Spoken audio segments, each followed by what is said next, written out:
a special bulletin. And we are back with another episode of the broadcast interruption discussing True Detective Night Country. I'm back with Matthew and Ivy. You want to say hello? Hello. Thank you for having me. Hello, I'm also here. All right. A lot happened in this episode, so we're going to dive right in. This episode opens with I thought it was a pretty jarring shot of a skull in an incinerator. It was a pretty cool shot. But this is Jules being cremated. It's a beautifully somber scene, honestly, as the ashes are gathered, placed into an urn, and we see that Navarro standing right there. She thanks the crematorium worker. I'm not sure what their actual name is. She thanks them for letting her stand there and watch. And then we get this interesting date pop up.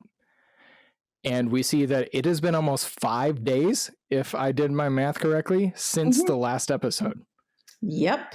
So, I was not a fan of that. Yeah, I was like, whoa, it's a pretty big time jump from the last episode ended with Navarro bleeding from her ear. And 5 days later, we see Navarro picking up her sister's ashes. And there was a little bit of what happened in that time period that I'm curious about. And then they don't mention her ear at all. They don't mention her bleeding. Yeah. They don't mention her staring at the Christmas tree. So basically, we're just doing scary things at this point to be creepy at the end of it. It's one of my pet peeves. If you're gonna give me a good cliffhanger, because that was a good cliffhanger, yes, you really need to give me a little bit of payoff at least in the next episode. And they give us Otis. They give us nothing on what the hell was going on with Navarro. Yes. Yeah, I did think that was an interesting choice overall, to just have that creepy moment with the Christmas tree at the end of the previous episode and then not address it whatsoever. Because then we go to Danvers, who is visiting Otis in rehab, asking particularly if he knew Clark. And Clark was asking Otis about how he survived his injuries. That's all Otis really remembers. And Danvers comes right in and was like, well, how did you survive? And he's like, does it look like I did? Because he's clearly struggling, not in great shape, but doesn't really get a good response on how he survived his injuries or what even caused them.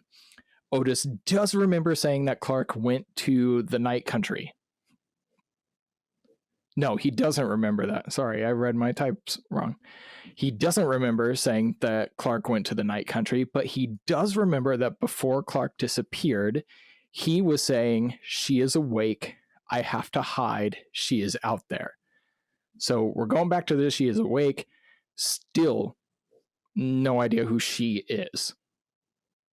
Danvers asks about the day Otis received his injuries, and that was almost 30 years ago. Otis says that there was a cave-in in the mine and men died in the ice. He mentions a blizzard. And in that blizzard, there was something screaming and howling, and the men followed the sound. And then nothing. He woke up in the hospital with his injuries and can't remember what happened. So Danvers gets a map out, lays it on his lap. He's in a hospital bed. It's not a hospital, it's a rehab. He points to the entrance of the mine on the map and says that you can't go alone, it's dangerous. And she replies, I'm not going to, you're going to take me there. And they have this back and forth, and he's like, I'm not doing that unless you bring me heroin. He doesn't come out and say it, but he's like, make me better. And she's like, I'm not going to do that. Which is, I thought it was kind of a weird moral line, because Danvers has not really had a moral line. Yeah. But on this one, she's not going to cross it. And Otis just rolls over, turns his back to her, and he's done. Yeah, he's like a stubborn kid. Yeah. In that moment, you know, you can tell he's really jonesing. He's hurting right now. He literally says, then your time is up, and he rolls over. Yeah, he's like, see ya. Navarro pulls up, picks up Danvers, And Danvers looks in the back of her car and notices ashes are buckled in. And I thought that was kind of a sweet touch. I haven't had to transport ashes, but the fact that she buckled them into the seat was a nice touch. Danvers asks if she wants to talk. And of course, Navarro says no. And they pull out into the dark. And there's one of the things I loved in this episode is that we kind of put aside the personal growth. There's not a lot of discussion about pasts and what makes Navarro Navarro or what makes Danvers Danvers. At this moment, we've had all that build up and now it's just unfolding. We know who they are at this point, and so we get to see them truly interact in, it felt, a more real way.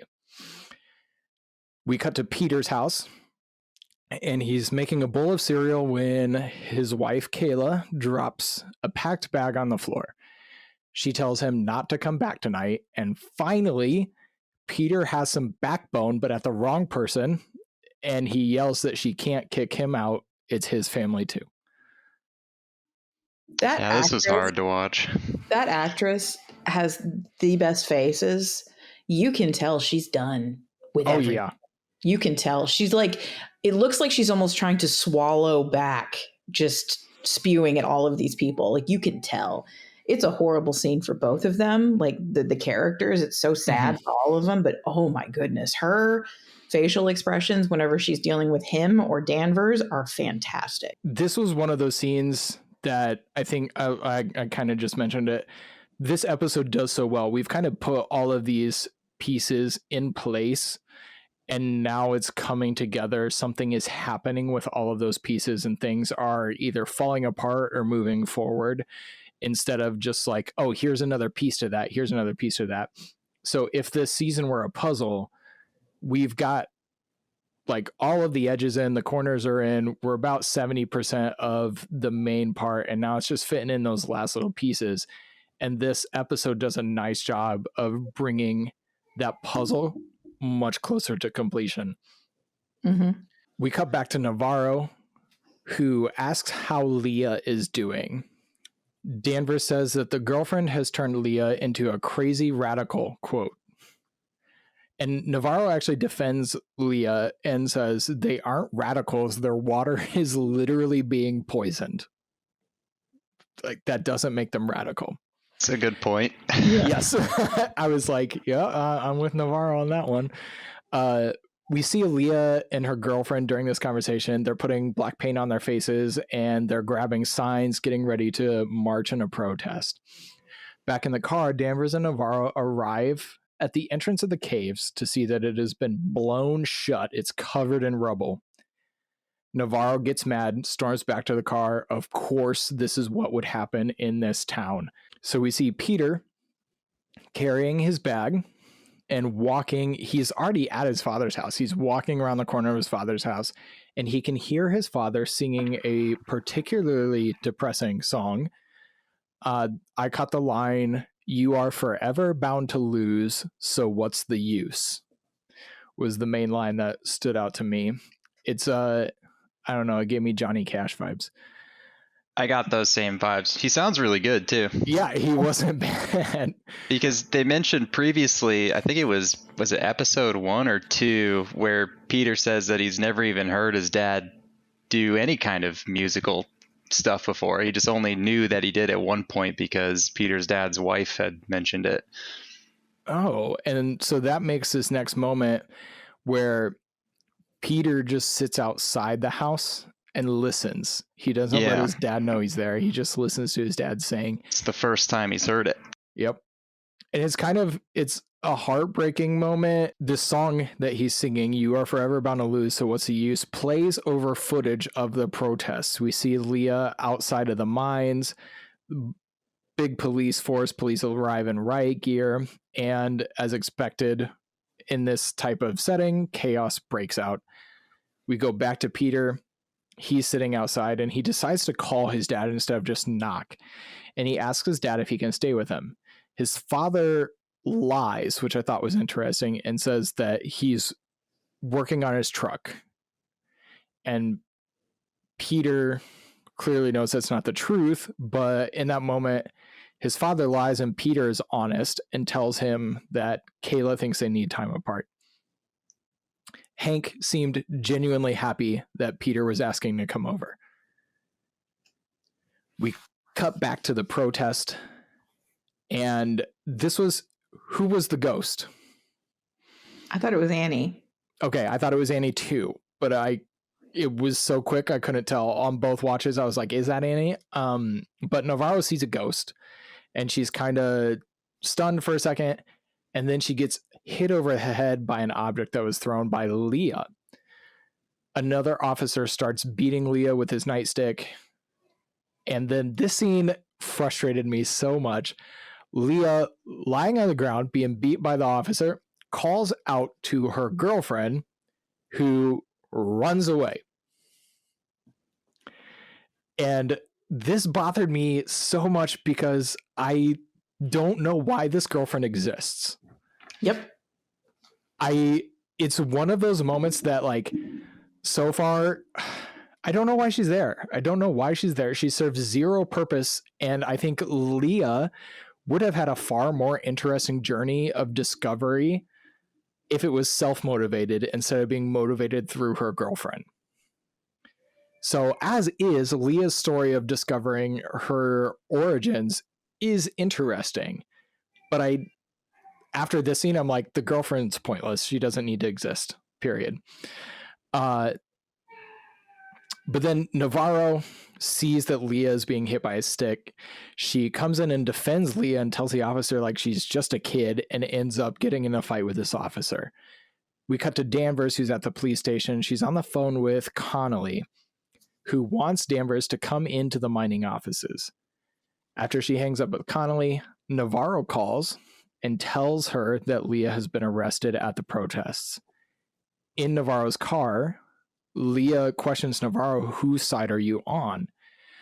And Navarro says she actually feels for Danvers in this moment. And this scene, I was curious about this scene because just 10 minutes ago, she told Danvers she understood. And then in this moment, she is with Danvers.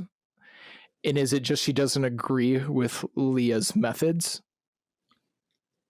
I think that's what it is. I think that it's just Leah is acting like a teenager where she has this thing that she's grabbed onto and she's not going to let go. And she's a little bit self-righteous about the whole thing. It's one of those things where she's right, but she's doing it the wrong way.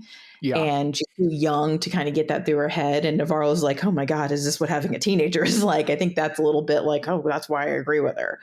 Not necessarily about, putting our heads in the sand and pretending like it's not happening and pretend like whatever is going on over in the villages is not related to them, but more of a, oh my God, there's a better way to do this. Okay. It's that comparison of both Leah and Navarro are trying to do the same thing, but Navarro is trying to go through the proper channels with the police doing the investigation and figuring that out. Yeah. Got it. While she's on the phone call with Danvers, Danvers told Navarro to bring Leah in. She wants Leah to sit in the prison cell, take her into custody. At the station, Danvers asks if Peter knew Leah was going to the protest. She's heated. Peter reveals to Danvers that he has been kicked out of his house. And Danvers seems genuinely stunned and stutters and offers her place. And I love this line from Peter that says, moving in with you would be a fast track to divorce. He then shows Danvers a file of the thing that she has been looking for, quote unquote. During this exchange, Navarro brings Leah in, and Liz turns Peter's back to Leah, walks away, totally ignores Leah coming in. Leah actually yells at another officer to book her. I enjoyed that. I thought it was, I chuckled a little bit. There was I wrote some stuff in here about her approach, she's giving the tough love approach, which Yeah, I think say it's what needed. you want about it. Yeah. Peter has, I think the files that he handed to Danvers was kind of talking about what I mentioned a few episodes ago about the Tuttle United stuff. Yep. Yes. Yeah. So Peter has traced the LLC to Tuttle's United, and they were interconnected to a lot of different things. They are from, you said they're mentioned in season 1, right? Yeah. Yeah. So he has essentially found evidence that I appreciated Danvers dumbing down what Peter said. They found evidence that the mine bankrolled the Salau station, and that the Salau station was most likely faking pollution numbers, which ties the mine back to what's going on in the town, connects everything that we've kind of been like, what is going on, connects it nicely. Peter brings Leah a Pepsi and chips. He asks if she is okay. Leah says that Kayla couldn't stop crying when she kicked Peter out and says, Peter, you're an asshole. And she tells a story about when Kayla fell in love with Peter. And it's a story about Peter played hockey and they lost an important game because Peter let a player score. And Leah says, but that player you let score, his dad had a stroke like the week of. And you knew, didn't you, Peter? And he plays it off like, oh no. And she's basically implying Peter let this kid score because he knew about his situation. And that is why Kayla liked him, because he is a nice kid. He's a nice guy. And then Leah says a great line, don't let Liz ruin that guy. She is not good with people she cares about. Which in that moment, we realize that Leah knows Danvers cares about her, but she's struggling with it a little bit because she wants it to be shown in a different way. We see Liz by not being locked up in prison. We see Danvers going through documents, and Navarro asks if she is really keeping Leah locked up. Navarro says she is trying to do the right thing. Danvers replies, she's not. She's just trying to piss me off. She then tells Navarro that she had to defend Navarro for hitting that other officer. And I liked when Navarro tells her, yeah, well, that officer hit Leah. And Liz just goes, well, he's suspended. Which confirmed that, you know, she's showing that tough love to Leah. She's locking Leah up, but that officer that hit her kid is going to face penalties. I didn't like that Liz still seems to think that this is all about pissing her off. I feel like it's kind of obvious Leah's pretty committed to this, and it's got nothing to do with Liz. At least to me, that's how it seems. And I would have thought that by now that would have occurred to Liz, that it's not about you and making you mad. But well, I think you're right, but I think she comes to that realization later in this episode. She does. So I think this is showing us like the heads of the coin, and then she flips that coin at the end of this episode, kind of the pivotal moment of this episode. I wonder if Liz thinks that Leah's just trying to piss her off because Liz is telling her to not do things, and I think she's trying to look out for her best interest, but then Leah keeps doing them anyway, and it's kind of like that teenager rebellion type thing. But I also agree, I do think Leah is committed to this. It just kind of, there's just a disconnect there between parenting your kid, I think. Yeah. Something like that, maybe. I also think Danvers sees a bit of herself in Leah. Yeah. Even though at this point I don't believe they're biological, I think they are both very determined to get what they are after. And so I think Danvers sees that in Leah and is trying to protect her from where that could lead. They've done a nice job of developing this tension between the two. Mm-hmm. And we still don't know what their true history is. And I think the teaser for this week's episode, I think we'll get some information. But they've done a nice job of developing this history and this kind of, there's a mutual care for each other, but there's also not really, they don't really like each other. Yeah.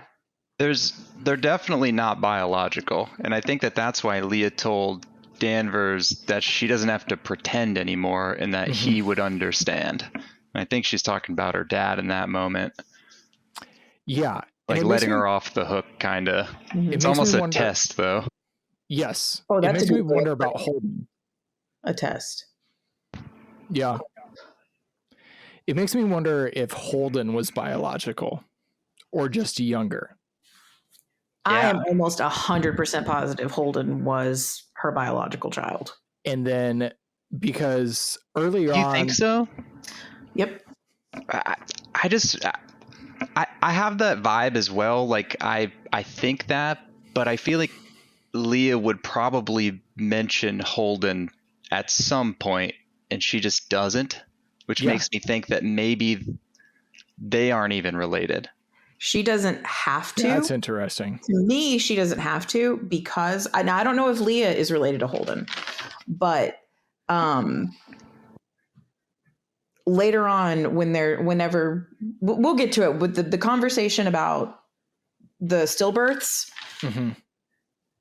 Danvers' Achilles heel is children and child loss. And we've seen that a few times. And that's what Leah ends up using. And if that is your like greatest horror in your life, like that's what she uses to motivate Danvers to manipulate her a couple of times and finally be like, there's 9 moms, Liz. Like, yeah, I really think that that's coming from the fact that she lost her biological son. So I think we're kind of all over the place on that because I've kind of been operating under the assumption that Leah is her stepdaughter. They said that, but was Holden's half sister. Yeah. So that Holden and Leah had the same dad. Liz came in after Leah, and then Liz and Leah's father had Holden. Yeah. That would make sense, and that's a clear assumption for sure. Yeah, there's no confirmation. Yes, there is no confirmation. There's nothing to base that on because Holden himself looks more like Leah than they've shown him those couple times, and I don't know. I have no idea at this point. And I can't even tell if Holden's even half Caucasian. Yes. And you made the very interesting point that Leah has not mentioned him whatsoever. And then I was like, oh, yeah, I feel like she would mention in one of their fights, at least, about her brother. Yeah. Yeah. You would think. You'd think she would throw that out there. So that is interesting. I want to tell you a little bit about Zencastr. When I was preparing for our 13 Nights of Halloween series, I was really searching for a way to streamline the process. I wanted a professional looking setup to invite our guests to. I wanted quality audio and video recording, and I wanted the easiest way to release the episodes to as broad of an audience as possible. This is how I landed on Zencastr. It is now super easy to record a podcast with Zencastr. Just log in using your browser and start recording a high quality podcast right away. Record studio quality sound and up to 4K video with your guests. Feel a sense of zen knowing Zencastr's multi-layered backups ensure you always have your recordings in the highest quality, even if the connection is unstable. And speaking of audio quality, have you ever worried what you sound like? Zencastr's post-production process makes you sound buttery smooth. It automatically removes those ums and ahs in your recording. It removes those awkward pauses in conversation too. Set the podcast loudness and levels while reducing background noise with the click of a button. So if you are thinking of starting your own podcast or just want to streamline what you are already doing, go to zencastr.com/pricing and use my code AVERAGECUSTOMER and you'll get 30% off your first month of any Zencastr paid plan. That's average customer, one word. I want you to have the same easy experiences I do for all of my podcasting and content needs. It's time to share your story. Okay, at this point, Danvers mentions to Navarro that she is going to meet Kate about the protests that happens. So Kate is the lady who owns the mines. Danvers shows Navarro the documents that Peter found and says, "You're going to like these." And then the scene cuts. The Silver Sky Mining Building stood out to me because it is perhaps the newest and nicest building in all of Venice. It immediately was jarring to me to see that building compared to the humble and dated buildings that we have seen up to that point. The Silver Sky Mining is glass and metal inside and super modern. Danvers, Connolly, and Kate all sit down, and Kate pulls up security footage showing that Danvers and Navarro were at the entrance to the mine. And she asks, why? What were you doing there? Danvers says it had to do with the Salal station. They got intel about the area saying an engineer had told them that the missing scientist Clark was hiding out there. Kate asks who the engineer was, and I wanted Danvers to say, that's police business, you don't need to know. But she tells Kate it was Otis Heiss. And then Kate pulls the good news is it's not a murder investigation anymore. The forensics are back from Anchorage. And it turns out, I don't think they are related anymore, but this is the same thing. They definitely took all of the elements of the Dyatlov Pass incident. They took all those elements and put it on this because the same excuse scientists give for that is given here in... It was a slab avalanche, a freak weather event. All signs point to fatal hypothermia. Mm-hmm. The official word from Anchorage is they froze to death. And you can tell Liz does not believe this. Well, because it's a lie and she's not stupid. Yeah. Really quickly, one thing that was kind of interesting about this episode, they did scrub off murderers from the front of that building. Yes, they did. As well. You can still see the outline on it a little bit, but they got it off of it. Yeah. Danvers pulls the mine documents that show the mine is bankrolling Salal Station, and she tries to call Kate out on it, and she says, this seems like a conflict of interest to me that they could be changing your pollution numbers. And Kate's like, oh, I don't know anything about that. I'll have to look into it. And then she leaves. And she which is weird that she's just allowed to leave. Which at that point, I know I can't trust Connolly anymore. I had doubts about him, but Connolly then is left with Danvers. And Danvers is trying to convince the Annie case is linked to the Salal station. It's all connected. And he just looks mad and looks at her and goes, the Wheeler case, you and Navarro worked this case a while ago, blah, blah, blah, blah. It was a murder-suicide, except there was no suicide, was there? And so he confirms something that we've suspected for a while. And he says, stop, this case is closed. And then in a thinly veiled threat is how I took it. He says, go home to your daughter, and walks out. So, yeah. Matthew, did you call that he was involved? He was a bad guy. Didn't you call that last week? Yeah.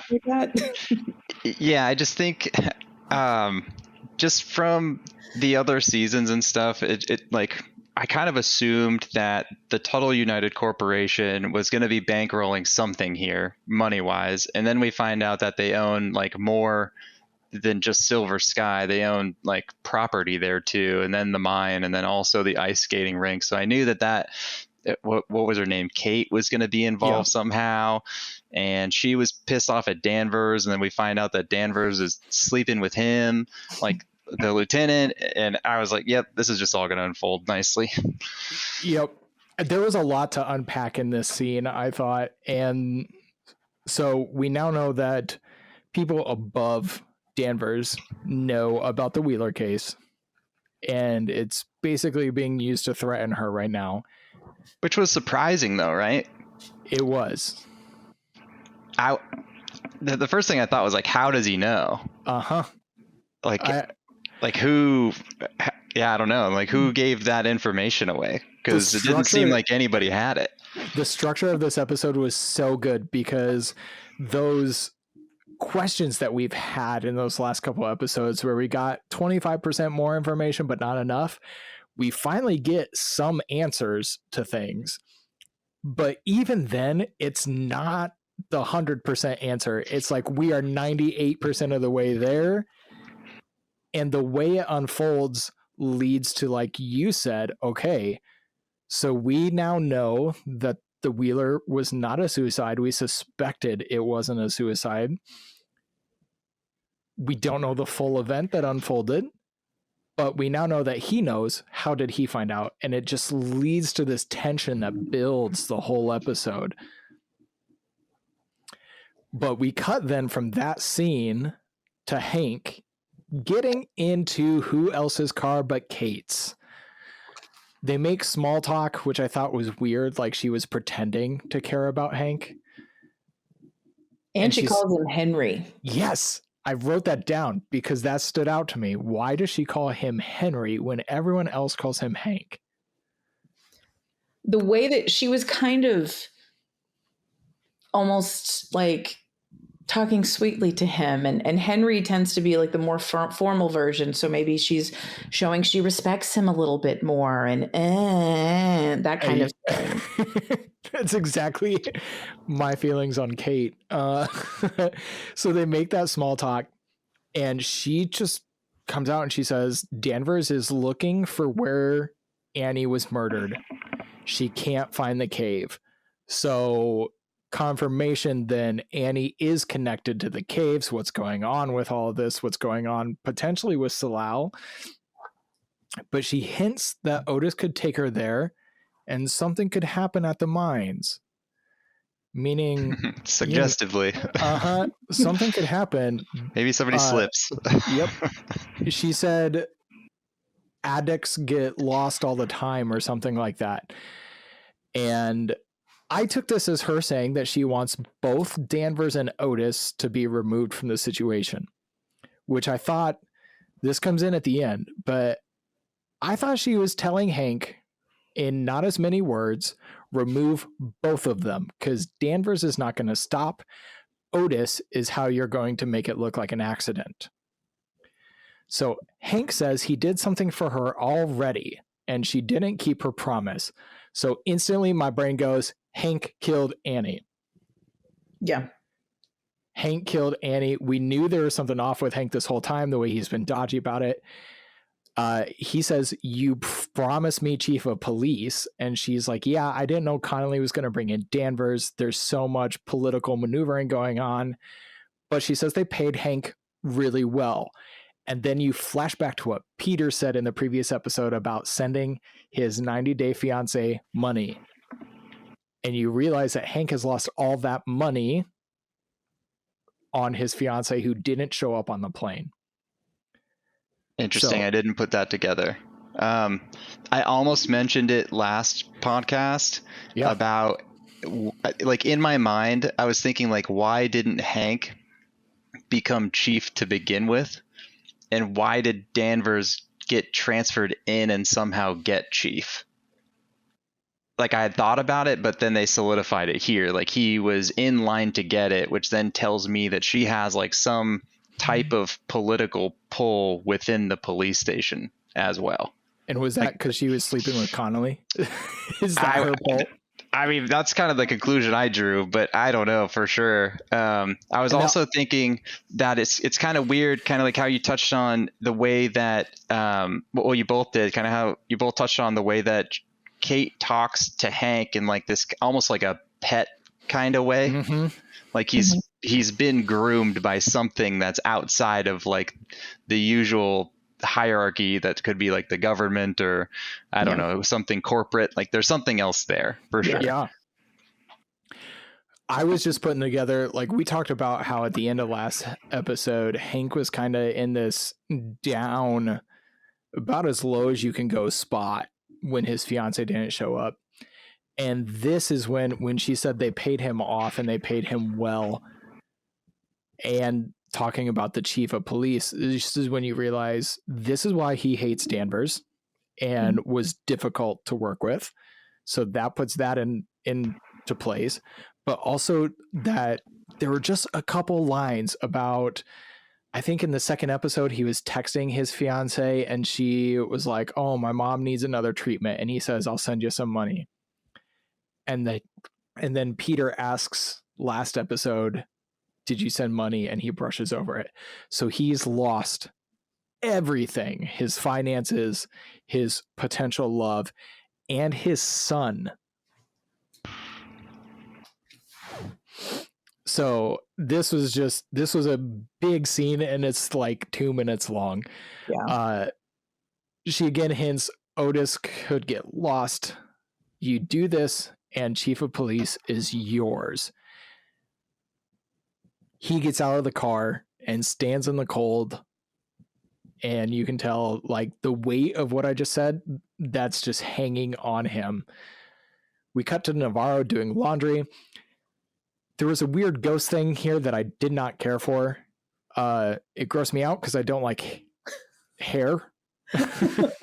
Like, I like hair on heads. I don't like hair in my laundry. So I was like, ew, that's just gross. And she's doing laundry. She sees the hair and, you know, she hallucinates a ghost. And that's all that was. It, again, didn't serve too much of a purpose for me. Yeah, it was like a cheap scare they were just throwing in, and it was really scary. It was like they were like, last episode we had somebody leaning up against a wall like Blair Witch. This time we're going to do some J horror, like early 2000s, The Ring, The Grudge, etc. With that the hair in there, black hair that just kind of slips away. Yep. But we find out that this is where Kayla and her grandmother work, which all of a sudden Danvers' comment about laundromat grandma isn't, it's like she said it nastily, but now she literally is a grandma who runs a laundromat, and so I don't know how to feel about that anymore, other than Danvers meant it as an insult because she's a jerk. Comic knocks on the window, and he shows up with the stone that fell out of Navarro's pocket in the last scene. And I am assuming this is a guy from his bar. Comes in and says this, he's seen the stones. They were laid on the ice to warn people that the ice was thin there. They were meant to turn people away. But there's also kind of an urban legend connected to the stones and the spirals about the night country. And if you fell through the ice, you would be in the night country. So the caves have like an urban legend name of being the night country. This moment made me wonder, why connect it to season 1?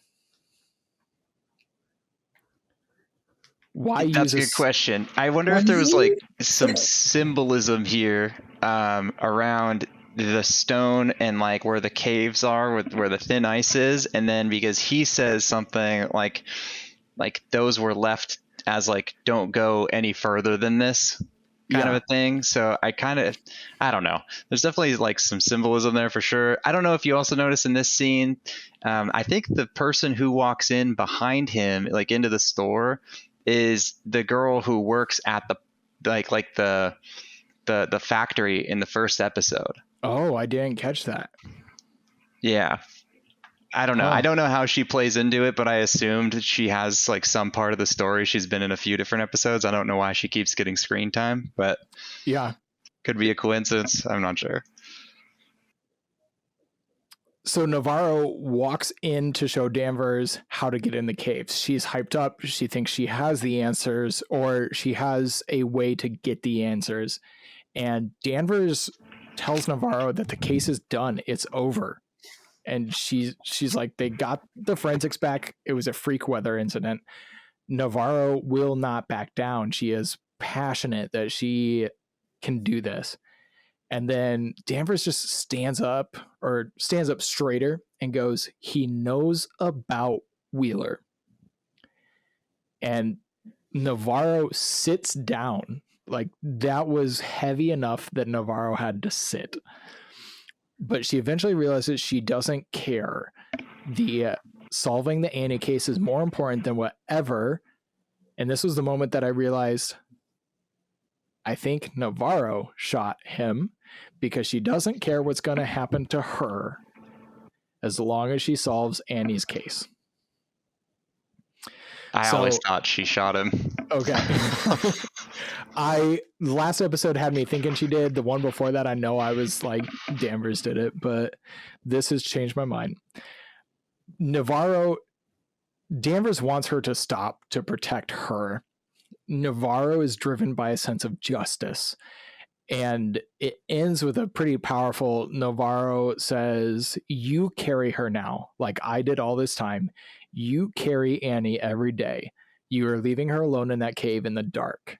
You are doing that. And then she pushes Annie's picture onto Danvers' chest and says, she is yours now. And she leaves. And I notice as she leaves and throws that door open, Hank just happens to be coming back into the station and sees that altercation. I didn't love this. No. I'll be honest. It felt extremely forced. And then I also... it felt forced that Navarro was like, you're going to carry the weight of Annie now, when one, Danvers doesn't care, for starters. So her having like any type of compassion about this was odd to me. And then also Navarro acting like she's going to let this go. You're not. I don't know. It was weird to me. But yeah, I wasn't in love with this scene. The speech was good. Yeah. It just kind of, I wrote the word cliche in my notes. Like, yeah. I the second she was like, the case is over, we're done, I was like, yeah, that's about right. That's about what you would do if you were just kind of trying to fill some time up. You would have this scene where the case is over, but we all know we have another episode and a half. And we know that this isn't over. So it just feels a little like, it would work better in a movie, because you can do that in a movie. Say you have like 10 minutes left of a movie or something like that, and it's like, all right, well, it's over, the movie's gonna end, we don't have it, and then something else happens and you're like, whoa, that was crazy. But you can't do it in a TV show when you have another episode. Yeah. So it's like, I don't know. What I liked about this scene was it showed me how much Danvers cares about Navarro. Yes. That's a good point. Yeah. So that's very true. That is what stood out. There were two things that stood out to me in this scene that I thought it was important. I totally agree with you. Like, the case is done and the you carry this. Those were cliche, like a little on the nose. But the scene conveyed that Danvers truly cares about Navarro, doesn't want the ramifications to come down on her. Right. But it also revealed to me, without having to tell me or give me a flashback or any of that, what happened with the Wheeler case. Yeah. And I appreciated that. We didn't have to have it. And who knows? I hope the next episode doesn't have a flashback of it, because this scene told me that Navarro pulled the trigger and they did this together. So I'm good with that. And I think those were the two things that I appreciated about the scene. I agree with you on it being a little on the nose, but this was a moment, like, there's almost tears in Danvers' eyes as she's telling Navarro to stop. And I thought that was great acting on Jodie Foster's part, but also just as little subtle, like, how can we show Danvers cares? She's protecting Navarro. Yeah. So Navarro that's a really good point for sure. I think my opinion was definitely a little more surface level, but as you dig into that scene some more, that's a really, really good point for sure. There's definitely more to this scene. It's not unnecessary. It's not like, they could have cut that out. Yeah. Well, and I think, like you said, if we cut this out, I think it does remove the weight of Leah having the conversation later about the stillbirths. Yeah. So, because at this point, Danvers is 100% done with this case. Mm-hmm. So Navarro, kind of in retaliation to all of this, goes and gets Leah out of lockup. That is purely how I took it. there's no other reason for it other than Navarro's like, screw you, letting your daughter out. Hank asks Peter what all of that was about. Peter says, family stuff. Then Hank stands awkwardly while Peter is working. And Peter kind of, can I help you? And Hank sits down and he tells a story about a time that Peter fell through the ice. And he says he wakes up dreaming of it sometimes, that he had to run ahead of the current and break through with an ice axe. He had to keep Peter awake on the way to the hospital. He knew that was the most important thing, because if Peter fell asleep, it was over. And he said he felt like he was driving for days. And on second watch, I wondered if this is how Hank feels. Hank feels like he has fallen through the ice and is caught in the current. And this is his cry, asking Peter to break through the ice and save him. Because I cannot figure out why else that scene exists. That's interesting. I was thinking about this scene a little differently, kind of like we've seen Hank in his true colors, right? Like of being like not the best police officer, maybe not the greatest dad, maybe not a great husband. Like you haven't really seen a whole lot of redeeming qualities for him. So I found this story pretty good in terms of it shows like he actually does love Peter. Okay. Yeah. Like I get like that. father, son, he would do anything for him. Like ran across the ice, making sure like blood is blood, Peter. He said it like so many times, you know. He may not be like my favorite character in this story by any means, but yeah, I think that's what I took away from it, at least. It would also be a really good way if you were going to have somebody fall into the ice or, you know, something like that, in kind of like what happens later in this episode. And then maybe in the next episode when they really want to go for the caves, because I'm sure that's what's happening. People who don't know, like judging on Matthew's face, you watched the teaser for next. I did. If you don't know anything about ice or anything like that, like I never would have known that you needed to keep him awake. I never would have known, like I never would have thought about stuff like that. So that could also be a very interesting way to tell the audience, you know, this is what happens when someone falls under the ice, if you don't know that kind of thing. Well, I think I believe it's shock at that point. If Peter went into shock, you got to keep him awake, because somebody going through shock wants to sleep. Yeah. They feel very tired. And so again, this is another scene that I think we all kind of took different meaning from it and some different depth to it. Because the first watch, I was like, oh, shoot, he killed Annie with the ice axe. I was like, that's why this story exists. And second watch, I was like, no, I don't think that at all after second watch. But second watch is when I put together that, you know, the money from his fiance and from the mining incident. And I was just the song at the beginning of the episode, and I was like, I wonder if Hank feels like he's trapped under ice, and he's telling this to Peter to connect with him. It is a story about Peter, so like Matthew said, it is a heartfelt connection, but I also took it second time as a cry for help. Yeah. So Danvers is packing up from the case and she stops to look at the map.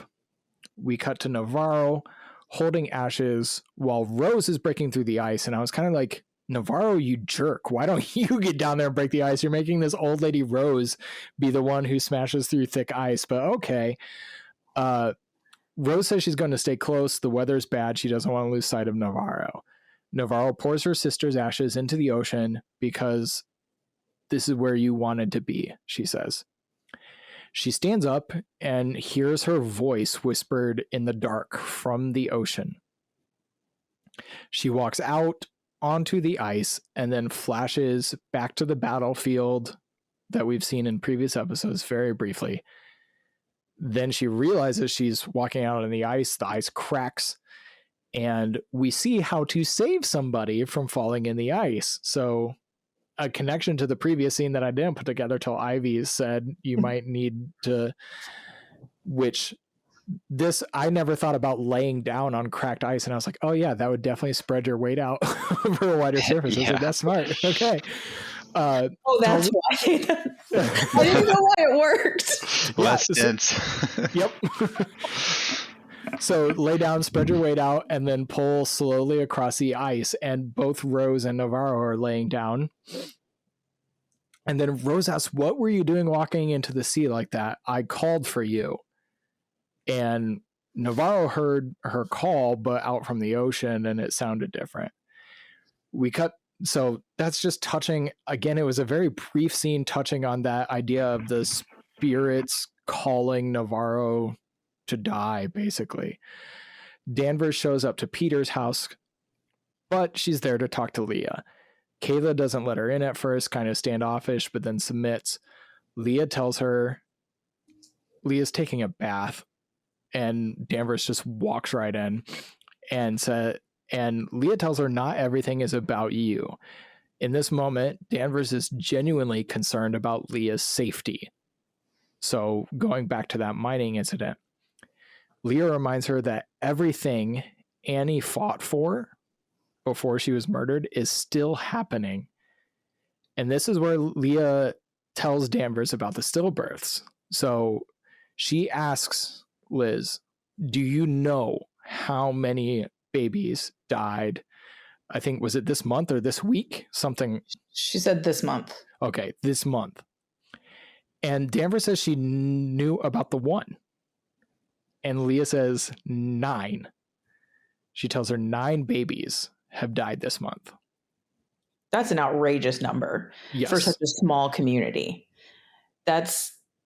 I'm honestly a little more surprised that the protests aren't bigger. That's a big number for a small community. That's it surprises me that there were 9 babies being born in the first place.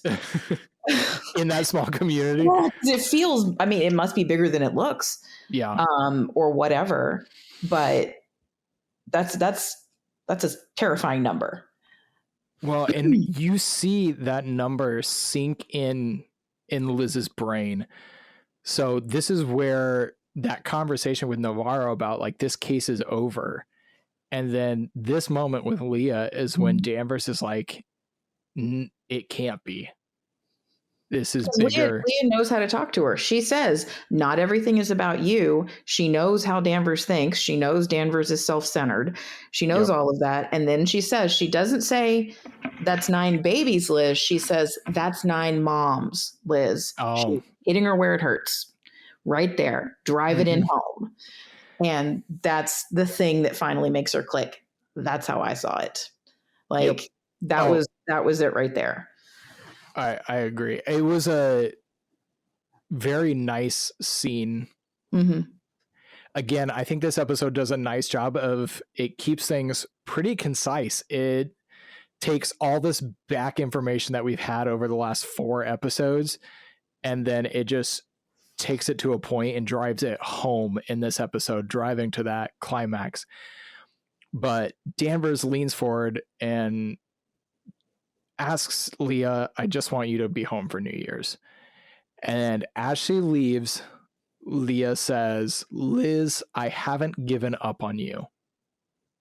Which I thought was a pretty heavy line. Yeah. And I'm not exactly sure entirely what that meant, other than I walked away saying that it kind of went both ways. She hasn't given up on Liz as her mother. She hasn't given up on Liz as a human. It was just, there was weight to what was said. Or even as chief.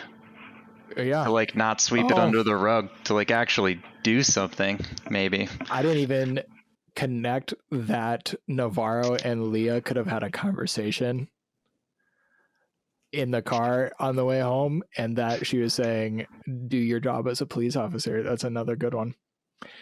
We see that Hank is sitting right outside of the house in his car. So he's trailing Danvers after his conversation with Kate. Danvers drives to the cemetery. This is a heavy scene. Yeah. Where this was something that I never thought about Same. is that the ground is so cold they cannot dig graves, so they are stacking coffins in like a maintenance garage. So I never thought about the ground being so cold you couldn't bury your dead. That kind of blew my mind.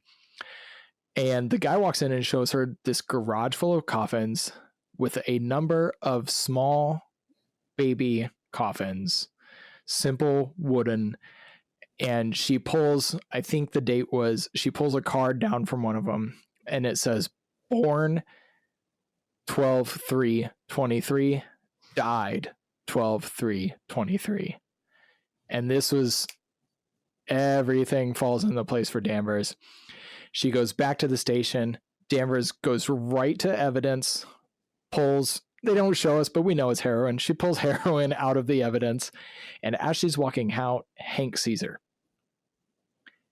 And she's walking away pretty quickly, but then she decides to turn around and just confront him. And she goes, "Did you talk to Connolly?" And he does not reply at all. And she walks away. She grabs Peter and basically shoves him into her office with his computer. And she asks Peter who he talked to about Wheeler. And he's like, no one. He's genuinely dumbfounded. And she goes, "How many times do I have to tell you your father only seems like an idiot?" And this is when we get the full, we don't know who pulled the trigger, but we get the full Wheeler story.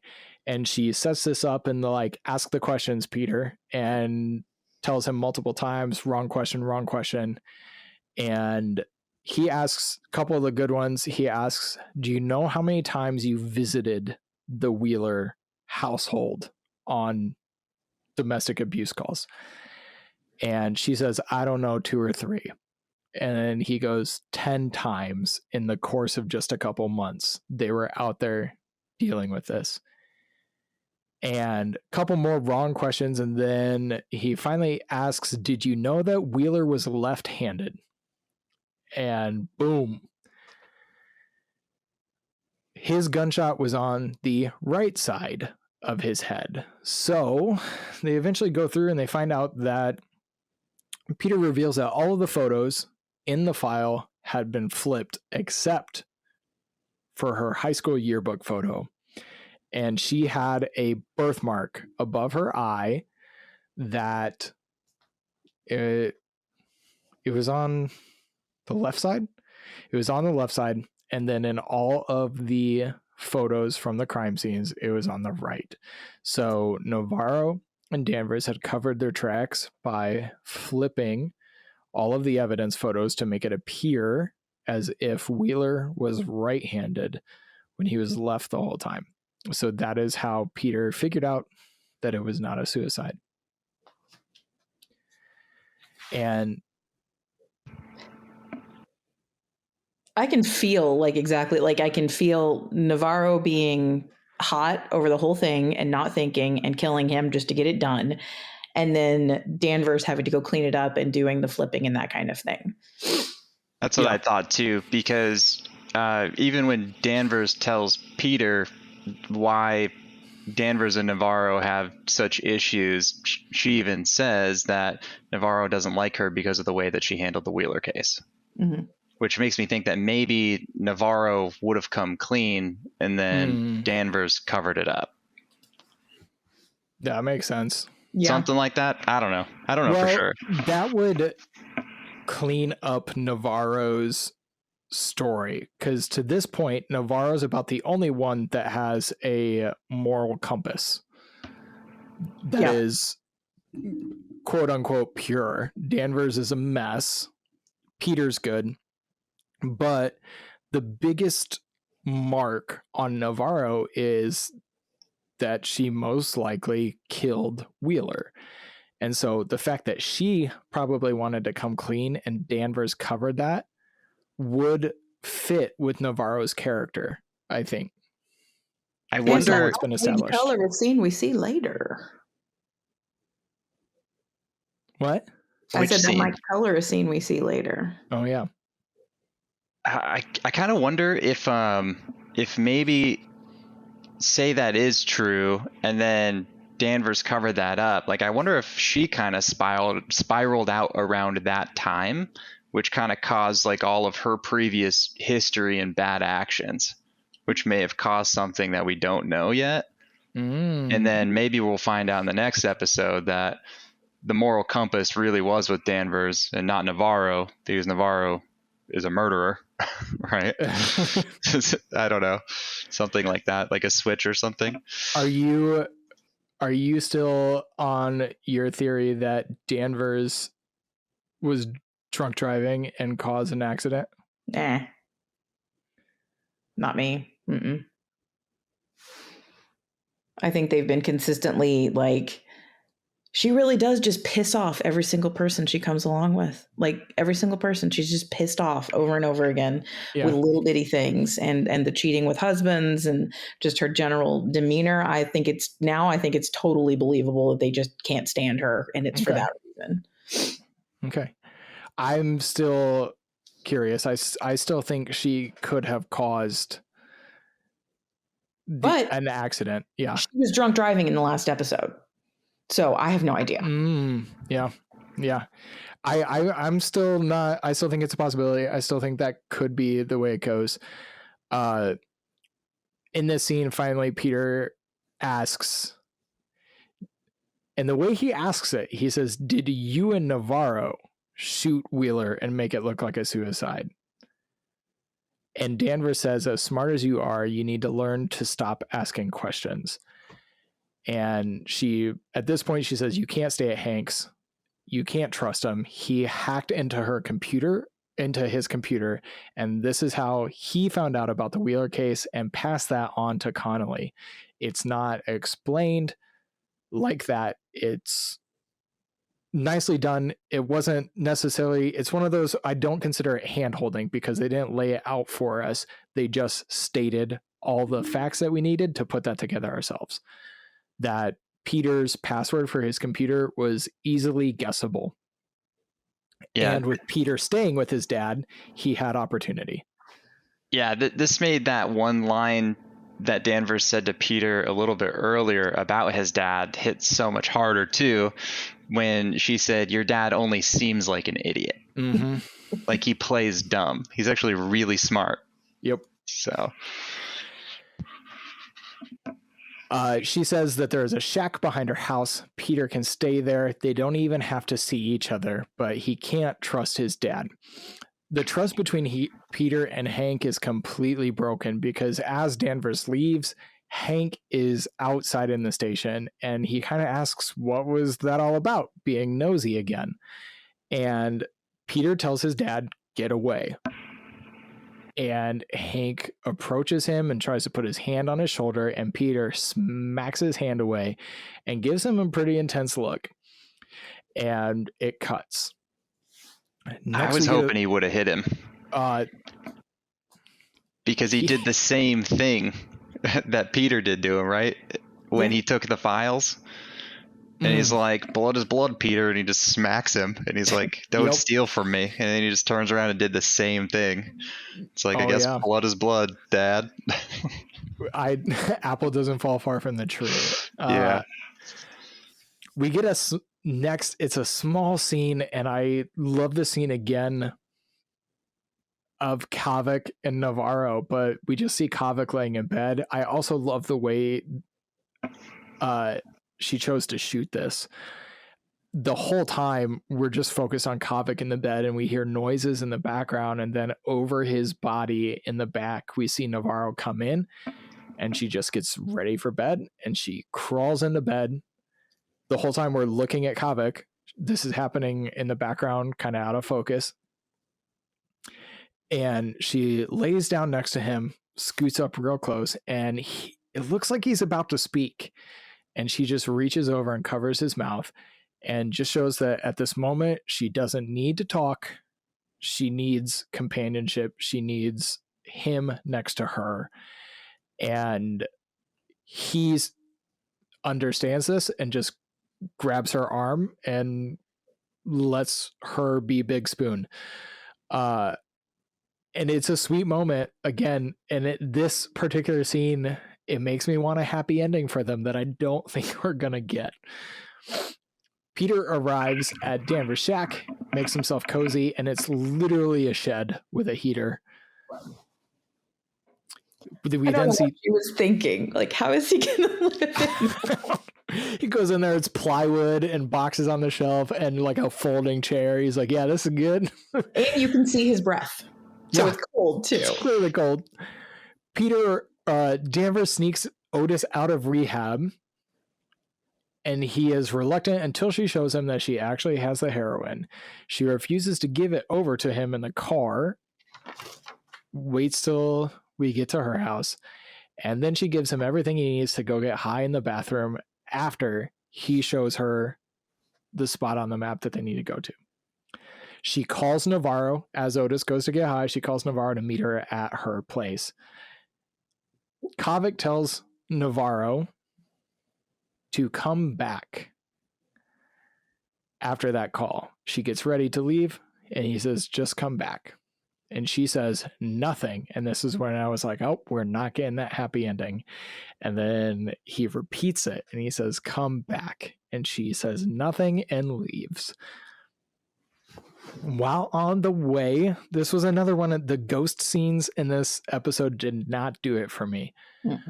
On the way to Danvers' house, this family's crossing the street, and the little girl in the family just stops in the middle of the street and points at Navarro, just like every ghost throughout the show has. And that's it. I, again, didn't do it for me. Not a whole lot to convey in that scene, other than like the ghost is still trying to get her. While waiting for Navarro, Hank arrives at Danvers' house, and Otis is in the bathroom getting high. Hank shows up at the front door, because I still think Hank was following Danvers and knew he was there. Hank says Conley wants to take in Otis, and I wonder at that moment on second watch if Hank is trying to eliminate Otis without having to eliminate Danvers. Because in the car, I got the impression that Kate wanted both of them gone. And she specifically said Otis could take Danvers to the mines and something could happen. Here, he is trying to separate Otis from Danvers. And so it made me think that he is trying to get out of this with as little collateral damage as possible. And so he thinks if he can eliminate Otis, Danvers will not find her way to the mines and it'll be okay. That was just my read on what Hank is doing. The first time I watched it, I thought she wanted them both dead. The second time I watched it, I thought it was just Otis. It's kind of clunky. I still don't really understand what was in Kate's mind as what exactly she wanted to happen. Yeah. Well, and she says that she didn't come out and say it in the car. Yeah. She's like, I never said I wanted them dead. I'm like, okay, you hinted strongly. Danvers asks how Hank knew that Otis was at her house. And he says, oh, I didn't know. I thought you could point me in the right direction. He clearly knew. He just lied very well at that moment. I thought that was a smooth cover. Also weird he just let himself in. Yeah, I caught that. He just walked right in. And she just allowed it too, which I thought was strange. When he used that line that Connolly wants him to bring Otis in, something about an outstanding warrant. So she's like, okay, I'm going to call Connolly to get this figured out. And was it her gun that he grabs off the island or her phone? I think it was her gun. Okay. So he gets agitated, grabs her gun off the table. And at this moment, and he says, just give him to me. And Otis walks out of the bathroom. And Otis is like, what is going on? And Otis threatens to run. Hank draws the gun and says, I'm going to do this the way you did Wheeler. Danvers says that they can beat this. Whatever they have on Hank, we can fix. And Hank says, "You can't fix turning my son against me."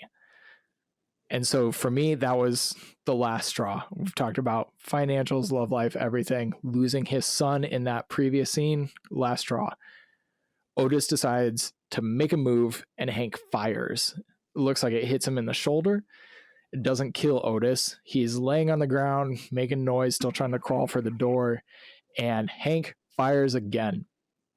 And sure enough, guess who heard the shots from outside in the shed? Peter walks in, gun drawn.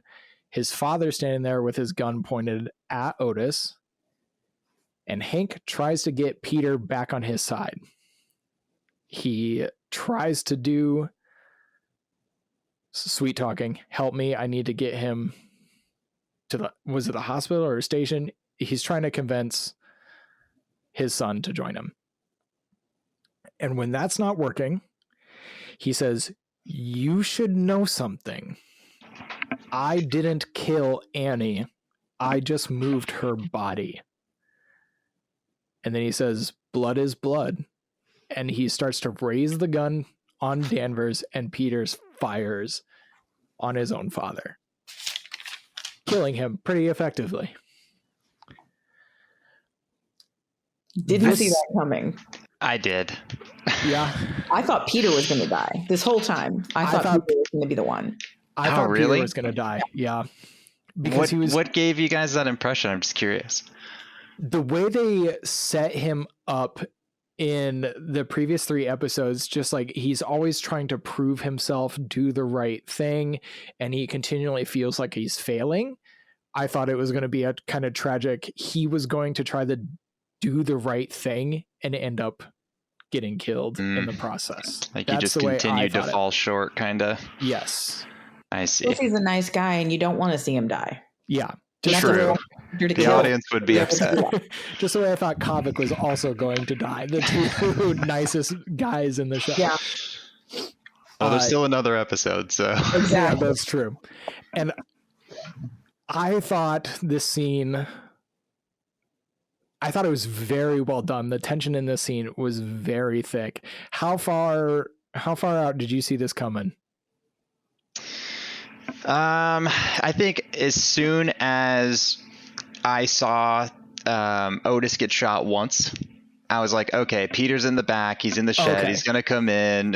Hank's going to clearly kill this guy. And then he's going to be like, oh, I didn't realize my son was here. And then he's going to force him to do what is it, like a cop suicide, basically? Yeah. I don't know. I just kind of, yeah. But it made the scene and what we're about to get into, like right after this, for sure. Yes. It was great. I really liked it overall. So I would say, like, as soon as he showed up at the house, I was like, Peter's going to hear something. I didn't know what it was going to be. But to be honest, I did think that this was going to go where Otis took him to the mines. And then I thought we were going to have a showdown at the caves. And I thought we were going to have a showdown at the caves. I thought that was all going to unfold there. Having it unfold sooner than I expected and in her home took me by surprise. I was definitely thrown off by that. Location was a surprise. Yes. For sure. I think that was a nice way of the show to kind of subvert expectations. They set us up like, hey, let Otis take her to the mines. And then we never got there. And also I did appreciate that at this moment, I still don't know what's going on with Clark. I have theories, but at this moment, introducing Otis in the previous episode wasn't pointless. Yeah. This episode justified introducing Otis. True. Absolutely. Yeah. I'm glad that they added on to that, because I know I said last episode, I was like, what is this? Yeah, me too. So. I'm like, I don't need another character right now. So I was glad they did that. So immediately... Really quick, do you guys think that Hank unnecessarily threw his life away here? Yes. Like, I don't think he needed to do this. No, but I think I am on what you said about the assisted suicide or suicide by police. After what I've talked about, losing all his money, losing his 90-day fiance, knowing that he's stuck in this situation now where he was an accomplice in Annie's thing, and realizing that he's lost his son. Danvers is going to find the answers. I think he said, this is probably my best bet. Okay. I guess that is a lot. Yeah, okay. I think at that moment, he had so much weighing on him that was his route out. He just seemed like such a well put together person, like as a cop. Just, I don't know, he was very clean, orderly. It just seemed like almost like he wouldn't do that, kind of. But I guess it is kind of known that people who do make that decision kind of do become very clean and orderly towards the end in some cases. Well, and I want to remind the song he was singing when Peter showed up, the line was, "You are forever bound to lose, so what's the use?" Right. I also kind of wondered. Very dark. It was very dark. I also kind of wondered, it was that like the first time he pulled out his guitar in a really long time, and that was kind of foreshadowing, or is this something that he has continued to do in private? Oh. I'm not sure. And I'm looking it up. The actor who plays Hank wrote the song. Really? Oh, really? Yeah, it sounded great. I liked it. So immediately after Peter kills his dad, he falls to the ground. And this was a scene. So I think I talked last episode about how I'm a crier at movies. I cry when things get emotional. I also have been known to cry when things get really intense. And in this moment, when he fired on his own father, I was like holding back tears just from the tension of what was unfolding. The son facing his father and having to make that horrific decision. So Danvers holds Peter as he just collapses to the ground. And it's a touching, heavy, like, this scene is tense. Navarro walks into it, and it shows, there's just a cut that shows sometimes past. People have moved, they're sitting against the wall, and Navarro Danvers is like, I'm going to call Conley. And I'm like, why? Yeah. After all of this, are you still going to call Connolly? And Navarro's like, no, he is in on this. And I'm like, how does Danvers not realize that? But Navarro's like, he's going to bury all of us. Connolly is maybe not the head, but he has the power to do this. Navarro and Danvers have to go to the caves. So Navarro is briefly fabricating a story, staging a scene. There's a storm coming in. They've mentioned this storm all the way back, I think, in the episode 2 about why they couldn't get stuff to Anchorage, because there was a storm in Anchorage that was coming their way. But there's a storm coming. It's going to cover their tracks. They can go get to the caves. No one has to know. And Danvers is like, no, we have to clean. We have to clean this up. And Peter says he's going to clean. Navarro is like, Hank was sent here to stop us from finding where Annie died. We are this close. Peter's going to clean. The two of them have to go to the caves, and they have to go right now. So Navarro tells him to take the bodies to Rose and tell her to take him to Julia. And she makes him repeat it. And so at this point, Danvers and Navarro hopping in the car, driving off to the mines. Peter is staying to clean up the bodies, and that is where this episode leaves us. They did William Wheeler it in the end. Yes. But also the way Navarro came into the scene and was ready to clean it up and fabricated the story, I again was like, was she the one who created the story about Wheeler? But when you mentioned, was it Danvers who cleaned it? I don't know how that went. But the way she handled this scene made me think that Navarro was the one who was quick on her feet saying, this is what happened here. It's a good point. So much for Navarro letting it go.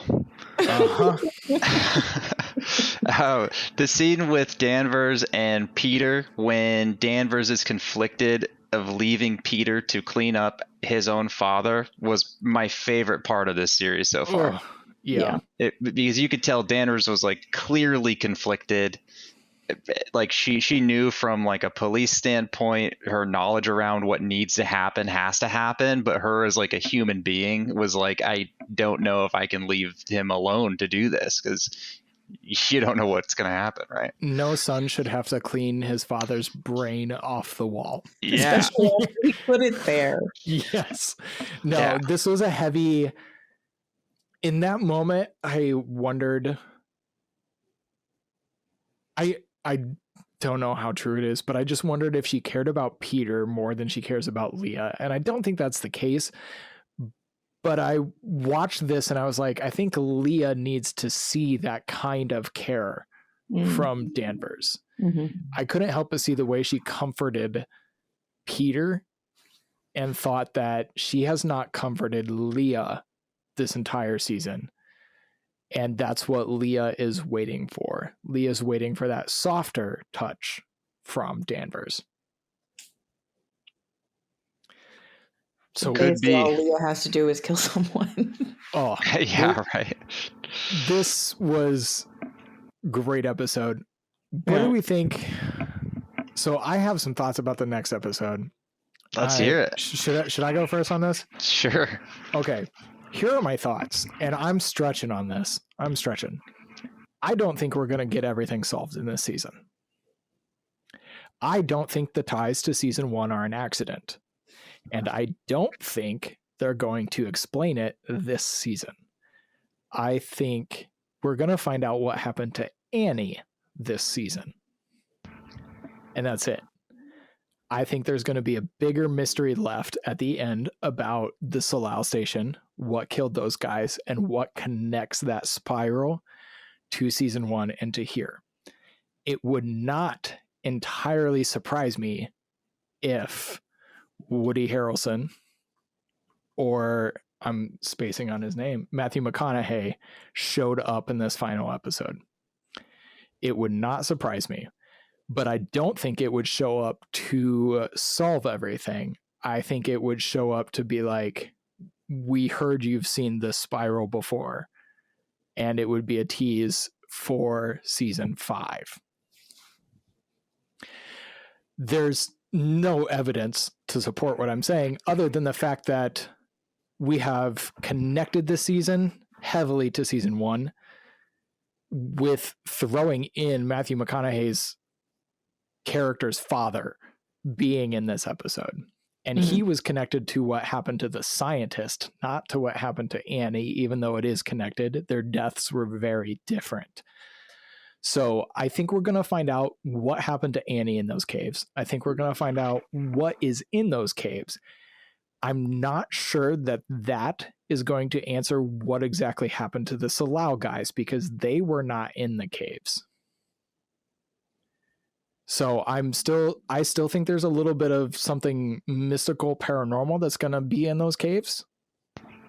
Whether it's an ancient spirit or whatever, I don't know. But somebody killed Annie.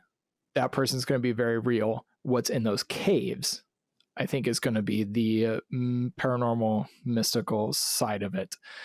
I don't think it's going to be something sciencey like, oh, the caves triggered the avalanche that killed the science guys. No.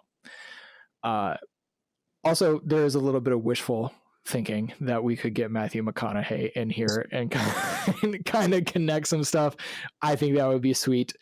But I also am at a point where I really don't want to find out everything in the next episode. There is still a lot, like we have talked about. Danvers and her family still know nothing about that backstory, what happened to Holden and her, I assume, husband. Don't know anything about that. We still don't know who killed Annie, why necessarily Annie was killed, why this one protester out of a bunch of them was targeted, other than she was in the caves. So we don't know who killed her. We don't know what's down there. We don't know what killed the Salal guys. We don't know, other than the warning sign that the spiral represents, why it was here and in the Deep South in the other episode. Or in the other season. So I think I don't need all of those answers this season. I also would not be surprised if this tied directly into another season, more so than the previous seasons have, because I was just reading this season before its conclusion has had more watches than season 1, which was the record holder before. Wow. So I was just reading some like news, not reviews. I was reading news about it. Every episode of this season so far has increased in viewership, and that is with season 5 happening a day early because of the Super Bowl. And people still turned in. Make sure I know I turned in Saturday night instead of Sunday night to make sure I caught it. But this season has grown in popularity, so it would not surprise me if originally Matthew McConaughey or Woody were brought in to boost numbers on a show that seasons 2 and 3 they kind of had diminishing returns on. And so it wouldn't surprise me if, hey, they tied the end of season 4 to 1 to boost those numbers. But it turns out that people are loving season 4 and showing up for it. And so it's going to lead into something more. So that's my thoughts on kind of where this is going. It's purely speculation. There's nothing out there about a season 5 at all. We could get it all wrapped up nicely in a bow. I don't want that though. I think a lot of that makes sense. I could see season 5 being tied in with season 4. Kind of makes sense that there's only 6 episodes. If they were going to release another 6 and carry on the story, maybe that'd be interesting for sure. I'd be down for that. Because I'm still the spiral explanation in this episode doesn't connect it to season 1 at all. It doesn't connect it to things that happened earlier in this season. Why is it painted on the ceiling above a creepy doll? You know, other than, is it just a message to like, hey, he said it meant like, don't go any further. So I can understand when they went to see Tagak at his home and he drew it on the floor, like, stop investigating here. But he's assuming that they understand that. But they asked him about it and he acted weird. So I'm not satisfied that is the true meaning of that symbol, is where I think that's where I'm at on this season. I don't believe it's just a warning sign. I think that is a group of people's interpretation of it. I think it means something bigger, because saying don't go any further, that works in probably 50% of the uses we've seen so far. But why would a killer in season 1 draw that on a girl's back? Don't go any further. Like who's that message to in that case? So either it's poor writing, which I don't think is the case up to this point. I think we're not getting the real answer yet. Yeah, I kind of think that the spiral symbol, along with children missing, is an ongoing theme in all of the seasons. And I think it kind of ties back to the Tuttle family a little bit. And it's almost like wherever we find out that the Tuttles are involved, they kind of leave a trail of odd shit like that. That's kind of where I'm at with it right now. So I think that would lead into, if we're tying this all in to a season 5, or like a true, you mentioned in earlier episodes, a true conclusion to where we tie in the spiral, the missing children, and we investigate this kind of Tuttle family organization more and wrap all of that up. I mean, maybe. There's so many open-ended questions still. I'm not even sure if I agree with the stuff I've said before. All right, so where are you two at on where things are going? I would love to hear what Ivy thinks. I don't know what I think. I don't think we're going to get answers to everything. I think that for something like for completely just throwing this out there, I think that they are probably going to try to go for awards for this. And I know there is a thing with anthologies and like limited series, and there's been several shows like Big Little Lies where they say, "Oh, it's a limited series," and then they run those people for awards, and then later on, oopsie, it was actually the first season of a series. So I don't know. I could totally see them doing a season 5 and looping these people in, but I don't know if they're going to end it that way, because then they have plausible deniability so that they can get Jodie Foster an Emmy. I'm just seriously, that was what I was thinking the whole time you were saying that. Was I could see them doing it, but I don't think they're going to start. I don't think they're going to jeopardize any of that kind of thing, because I absolutely see them going for awards for this for her. I can see that. I could absolutely also see them doing another anthology with another group of people and then bringing in Jodie Foster or Woody Harrelson and having a new story help play out where the spiral came from, all of that. I don't think it's just a warning. I think that's just one of the many reasons that the spiral exists, because it does not make sense to me that that spiral was on the ceiling in the creepy trailer. If it's just a "don't come here." That looked like he was attempting something. That looked like something is happening here. A summoning. Yeah.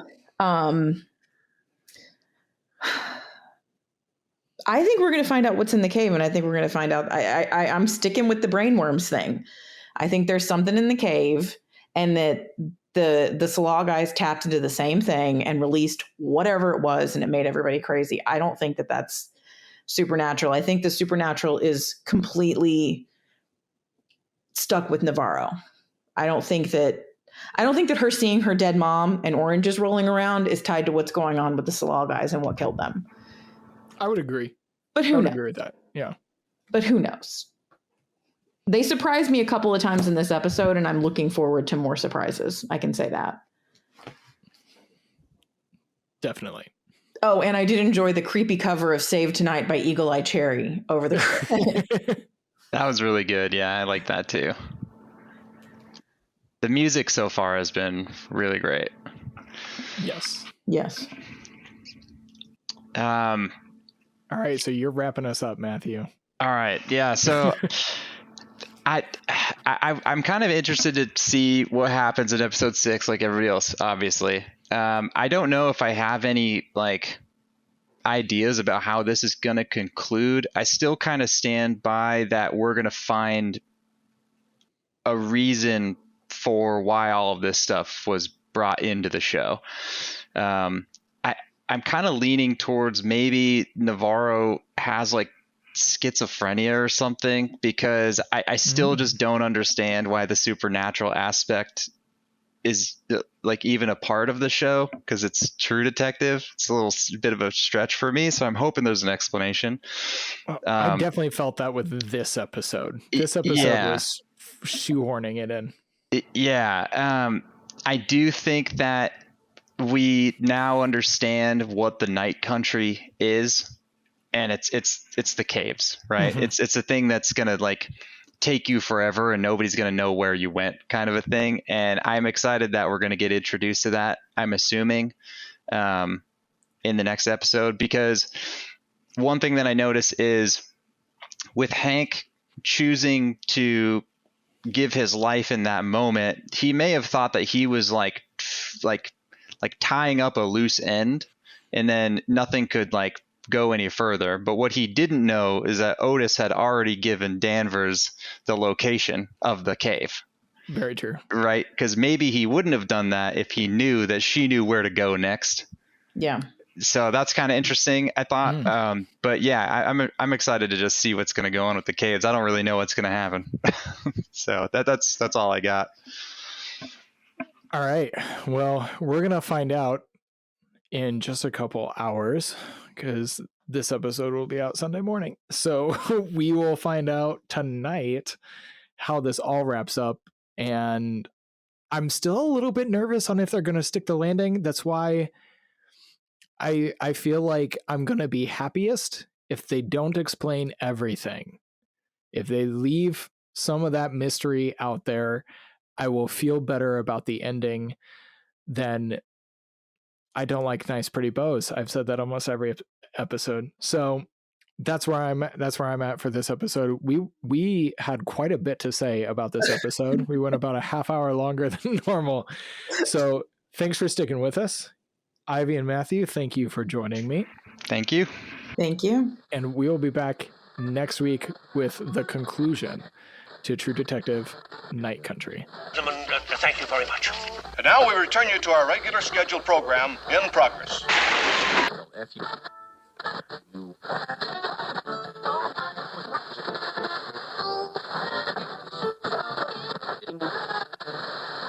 Means that